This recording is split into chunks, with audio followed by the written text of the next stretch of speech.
Olá, sou Natália Dias e sou ilustradora.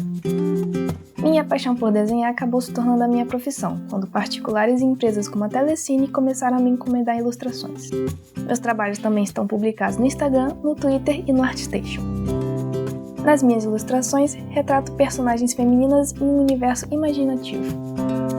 As mulheres que desenho têm rostos redondos, olhos grandes e seus cabelos sempre são um elemento central, já que é a partir deles que dou movimento à composição.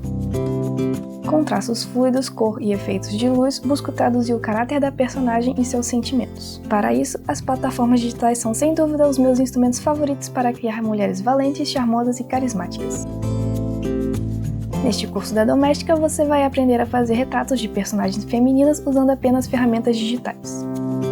Vou te ensinar desde como buscar referências para sua ilustração, passando pelo básico de anatomia feminina e terminando com edições finais de pele e cabelo. Como projeto final, você vai realizar seu próprio retrato feminino para aplicar todas as técnicas aprendidas. Neste curso, ensinarei para vocês o meu processo de criação de personagens femininas, desde o momento de criação do moodboard até os detalhes finais da minha personagem. Vamos finalizar com a edição no Procreate e Photoshop e com a publicação do meu projeto.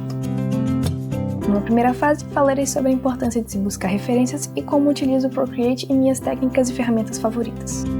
Vamos ver como fazer os estudos iniciais de luz, sombra, cor e textura e falar sobre a anatomia feminina. Após o primeiro desenho da nossa personagem feminina, aplicarei a line art e as cores planas. Avançaremos depois com a aplicação de sombra e luz na pele e no cabelo da nossa personagem. Por fim, vamos tratar dos detalhes finais e editar o nosso desenho no Procreate e Photoshop. Para concluir o nosso processo, publicarei o meu desenho no Instagram, a plataforma que mais utilizo. Deixarei ainda para você algumas dicas de como usar este aplicativo como portfólio.